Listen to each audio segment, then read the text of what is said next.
ሰላም። በዚህ የስልጠና ክፍለ ጊዜ የምንመለከተው ቢል ጀነሬት ተደርጎ ከተጠናቀቀ በኋላ ፊስካል ይር ላይ ያለውን ሪዲንግ ፔሪድ እንዴት እንደምንቀይር የምናይበት ይሆናል። ወደዛ እንሄዳለን። ስለዚህ ቢል ጀነሬት ያደረገው ቶሎ ሊሆን ይችላል፣ ወይም ደግሞ ሌላ ፊስካል ይር እና ሪዲንግ ፔሪዶችን መቀየር የሚችል ፐርሚሽን የተሰጠው ሰው ምን ያደርጋል? በእኛ ኬዝ መካሻ ነው። ቢል ጀነሬት ፖስት ቢል ካደረገ በኋላ ከዛ ደግሞ ፔይ ፍሮም ቢል ዲፖዚት የሚለውንም ካከናወነ በኋላ የሰው ጀነራል የምትለው በተን ላይ ይመጣል። ጀነራል የሚለውን ታብ ይነካል። ከዛ ፊስካል ይር የሚለውን ይነካል ማለት ነው። ይሄ ፊስካል ይር በፋይናንስ ዲፓርትመንት ስር የሚተዳደር ስለሆነ፣ ምክንያቱም አካውንቲንግ ፔሪድ ጋር የተገናኘ ስለሆነ ነው። እነዚህ ፔሪዶች ግን ስፔሲፊካሊ ለአንባቢዎቻችን እና ለቢል ሴልስ ለሚሰሩት በዋናነት የሚጠቀም ከረንት የሚለው ጋር ይመጣና ከረንት ይር 2016 ከጁላይ 8 2023 እስከ ጁላይ 7 2024 ያለው ነው። ፔሪድስ የሚለውን ይነካል። ከዛ እንደምታዩቸው በዚህ በ2016 ዓመት ውስጥ 12 ወራት አሉን። ስለዚህ እዚህ ጋር 12 ሪዲንግ ፔሪዶች አሉን፣ የንባብ ወራት። ከረንትሊ ያለው ማለት ነው ሰኔ 2016 ላይ ነው። ያ ስለዚህ ምንድነው የምናደርገው? ኦልሬዲ ቢል ፖስት አድርገን ስለጨረስን ፔይ ፍሮም ቢል ዲፖዚት ለሚደረግላቸው ሰዎች ፔይ አድርገን ስላጠናቀቅን አሁን እንግዲህ ከዚህ በኋላ ሽያጭ ይካሄዳል ማለት ነው። ቢል መሸጥ ይጀመራል ማለት ነው። የመስኮት ሽያጭ ቢሆንም በኤሌክትሮኒክ ፔመንት የምንጠቀምም ከሆነ እነዛ ሁሉ የሚጀምሩት ከዚህ በኋላ ነው ማለት ነው። ቢል ፔናልቲ ጀነሬት ተደርጓል። ቢል ፖስት ተደርጓል። ፔይ ፍሮም ቢል ዲፖዚት ተብሏል። ፔይ ፍሮም ቢል ዲፖዚት ባይ ዘ ዌይ ማንዳቶሪ አይደለም። ነገር ግን ዲፖዚት ላስቀመጡ ሰዎች መክፈላችን እንደ ኃላፊነት ምን ካላቸው ተቀማጭ ነው መክፈል ያለብን። ካልከፈልንላቸው እኛ በቀጣይ ወር እንደ ፔናልቲ ሆኖ ሊመጣባቸው ስለሚችል በየወሩ ፔይ ፍሮም ቢል ዲፖዚት መደረጉ የሚመከር ነገር ነው። ስለዚህ አሁን ሰኔ ወርን ምን እናደርገዋለን? ኢንአክቲቭ እናደርገዋለን። ለምን? በቃ አሁን ሰኔ ወር ተጠናቀቀ፣ ሐምሌ ወር ሊከፈት ነው። ሐምሌ ወር እንደተጀመረ የሰኔ ወር ቢላቸው ከስተመሮች እየመጡ ይከፍላሉ። እንደዚሁም ሐምሌ ወር ላይ አንባቢዎቻችን እየወጡ ማንበብ ይጀምራሉ ማለት ነው። እሱን የምናደርገው ግን እዚህ ጋር ስንቀይረው ነው። አሁን ያለውን ወር አክቲቭ የሚለውን ቼንጅ ስታተስ እዚህ ጋር መታችሁ መጀመሪያ ቼንጅ ስታተስ ብላችሁ ምን ታደርጉታላችሁ?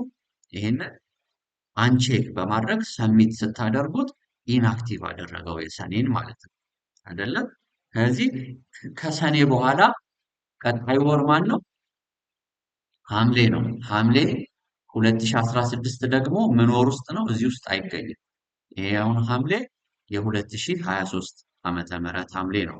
ስለዚህ ይሄን በሙሉ ኢንአክቲቭ ካደረግን በኋላ አሁን ቀጣይ ግንቦትን ቢሆን ኖሮ ኢንአክቲቭ ያደረኩት ሰኔ ጋር መጥቼ አክቲቭ አድርገው ነበር። አሁን ግን ሐምሌ 2016 ዓመተ ምህረት ያለው የትኛው ፊስካል ይር ውስጥ ነው?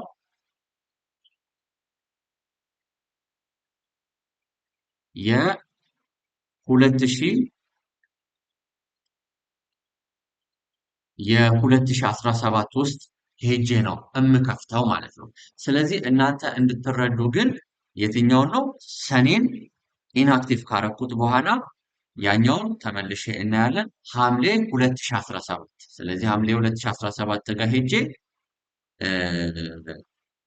ፊስካል ይሩን እንዲመጣና የሐምሌን ማለት ነው ቼንጅ ስታተስልና አክቲቭ አደርገውና ሰሚት አደርጋለሁ። የማንን? የቀጣዩን ወር የሐምሌን። አሁን በዚህ በከፈትኩት በሪዲንግ ፔሪዶች በሙሉ ያሉት የ2016 ዓመተ ምህረት ነው። ሐምሌ ግን ጁላይ ግን የሚገኘው የ2017 ፊስካል ይር ስለሆነ ሌላ ፊስካል ይር ውስጥ ገብተን ነው ማለት ነው ያንን አክቲቭ የምናደርገው። እሱን እናያለን። ግን በአጠቃላይ ከረንት ያለውን ኢንአክቲቭ ካረጋችሁ በኋላ የቀጣዩን ወር ምን መደረግ አለበት? ቼንጅ ስታተስ ብላችሁ ቀጣይ ወር ላይ አሁን ሰኔ ነው አይደል? ሐምሌ ላይ መጥቼ አክቲቭ ማድረግ አለብኝ። ልክ አክቲቭ እንዳደረግኩት አንባቢዎቼ ንባብ ምን ማድረግ አለባቸው? ሲንክ አድርገው ዳውንሎድ አድርገው የዚህን ወር ንባብ መጀመር ይቀጥላሉ። በዛው ቅጽበት ደግሞ ቢል ሴልስ የሚሰሩ ሰዎች ሽያጭ ማከናወን መጀመር ይችላሉ ማለት ነው።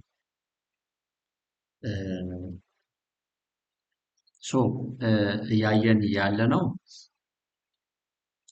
ቢል ፖስት ከተደረገ በኋላ እና ፔፍሮን ዲፖዚት ከተደረገ በኋላ ፊስካል ይሩ መቀየር አለበት ንባብ ለአዲስ ወር ንባብ ከመጀመሩ በፊት የሚለውን እና እንዲሁም ሽያጭ መሸጥ እንዲጀመር ማለት ነው።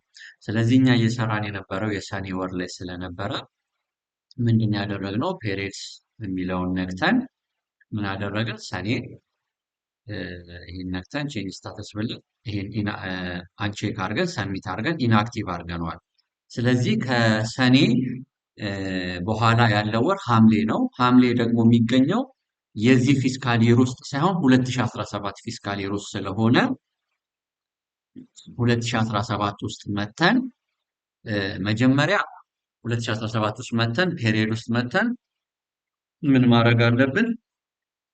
ሐምሌን አክቲቬት ማድረግ አለብን ማለት ነው። ሶ መጀመሪያ ይሄ ጀነሬት ፔሪየድ መደረግ አለበት። ይሄ በእርግጥ ይሄን ስራ የሚሰራ ሰው አይመለከትም። ምክንያቱም በዋናነት በፋይናንስ ዲፓርትመንት ስር የሚካሄድ ስለሆነ ማለት ነው። የፋይናንስ ዲፓርትመንቶች አዲስ ፊስካል ይር ክሬት ያደርጉልናል። ፔሪድም እነሱ ናቸው ጀነሬት የሚያደርጉልን። ሶ እንደምታዩት ፔሪድ ኦልሬዲ ጀነሬት ተደርጎልናል አሁን። ስለዚህ የማደርገው የሐምሌ 2024 ዊችዝ ከጁላይ 8 2024 እስከ ኦገስት 6 2024 ያለውን እዚህ ጋር መጥቼ ቼንጅ ስታተስ ልና ምን አደርጋለሁ? አክቲቭ ፎር ሪዲንግ የሚለውን ሰሚት አደርጋለሁ ማለት ነው። እንደዚህ ትቀይሩታላችሁ ማለት ነው። ይሄ ፊውቸር የሚለው ደግሞ ከረንት መሆን አለበት ራሱ ፊስካል ፔሪዮድ። ምክንያቱም አሁን አመት እየቀየርን ስለሆነ የምንቀይረው ግን በአዲሱ ወር አንባቢዎቻችን ማንበብ እንዲጀምሩ ነው። ሶ እኛ ይሄ ፊስካል ይሮችን አንቀይር። ይሄንን አሁን ቢሊንግ ሪዲንግ ላይ የሚቀይር ሰው መረዳት ያለበት የፊስካል ይርን አስመልክቶ ቼንጅ ስታተስ የሚያደርጉት የፋይናንስ ሰዎች ናቸው። በየወሩ እኛ የምንሰራው ከረንት የሆነው ዓመተ ምህረት ላይ ያለው ፔሪድ ላይ ገብተን የወሮችን ነው ስታተስ የምንቀይር። ያለቀውን ወር ስታተስ ኢንአክቲቭ እናደርግና አዲስ የሚከፈተውን ወር ስታተሱን ሄደን አክቲቭ እናደርጋለን ማለት ነው። አሁን አዲስ የሚከፈተው ምንድነው? የ2017 ስለሆነ ይሄ ፊውቸር የሚለው ራሱ መጀመሪያ ይሄ የ2016 የእንትኑ ራሱ መቀየር አለበት። ይሄ ክሎዝ መደረግ ይገባዋል። ከዛ የ2017 ደግሞ ምን መደረግ አለበት? ከረንት መደረግ ይኖርበታል ማለት ነው። ስለዚህ አሁን ምንድነው 2016 ሰኔ ላይ ቢል ጀነሬት ወር በሚቀየር ጊዜ የ2016 የሰኔን ወር ኢንአክቲቭ አደረግንና እዚህ ፔሪየድ ውስጥ መተን ማለት ነው። ፔሪየድ ውስጥ ገብተን የ2017 ዓመተ ምህረትን አክቲቭ አደረጉ ማለት ነው። አሁን ከዚህ በኋላ አንባቢዎቼ ሐምሌ ወር ላይ ሐምሌ 2016 ወርን ንባብ መጀመር ይችላሉ። በራሳቸው ስልጠና መሰረት የሚያደርጉትን ቅድመ ሁኔታ አሟልተው እንዲሁም የሽያጭ ክፍሎች ሽያጭ መቀጠል ይጀምራሉ ማለት ነው። ቀጣይ ወር ነሐሴ ላይ እንዴት ነው ማደርገው? ይህንን መጣና ሐምሌ እንዳለቀ እዚህ ጋር መጥቼ ቼንጅ ስታተስ ብዬ ይሄ ኢንአክቲቭ አድርጌ ሰሚት አደርገውና አሁን ልመልሰው። ከዛ እዚህ ጋር ነሐሴን መጥቼ ቼንጅ ብዬ ይሄንን አክቲቭ አደርግን ሰሚት አደርጋለሁ ማለት። ስለዚህ ነሐሴ ነው አሁን ከረንት ፔሪድ የሚለውን ማለት ነው። ይሄ በጣም ወሳኝ ነው። በደንብ ማስተዋል ያስፈልጋል። ምክንያቱም እነዚህን ጽድት አድርገን ካልሰራናቸው በኋላ አንባቢዎቹም ይቸገራሉ፣ ንባብ ሽያጭ ክፍሎችም ችግር ላይ ነው የሚሆኑት። ስለዚህ ሁሌ አዲስ ወር ሲያልፍ እና አዲስ ወር ሲጀመር አሮጌው አልቆ አዲስ ወር ሲጀመር ይሄኛው አሮጌው ኢንአክቲቭ ተደርጎ አዲሱ ፔሪድ አክቲቭ መደረግ አለበት ማለት ነው። አሁን ይህንን ስንቀይር የነበረው ዓመተ ምህረት ሲቀየር የነበረው ከአሮጌው ዓመተ ምህረት ወደ አዲሱ ዓመተ ምህረት ስለሄድን ነው። ስለዚህ ይሄ ክሎዝ ከረንት የሚያደርጉት የፋይናንስ ላይ ፐርሚሽን የተሰጣቸው ሰዎች ብቻ ናቸው። ነገር ግን ቢሊንግ ኤንድ ሪዲንግ ውስጥ የምትሰሩ ሰዎች ፔሬድን ብቻ ነው በየወሩ የምትጠቀሙት። ይሄ ፔሬድ ለአንባቢዎች ይጠቅማል። ሌላው ደግሞ ለሽያጭ ክፍል ይጠቅማል ማለት ነው። ስለዚህ ፔሬድ የምንቀይረው በዚህ መልኩ ነው ማለት ነው። ከረንት ወር ላይ ገብተን ፔሬድ አሮጌውን ኢንአክቲቭ እናደርጋለን፣ አዲሱን አክቲቭ እናደርጋለን። ከዛ በኋላ ንባብ ሽያጭም ይጀመራል ማለት ነው። አመሰግናለሁ።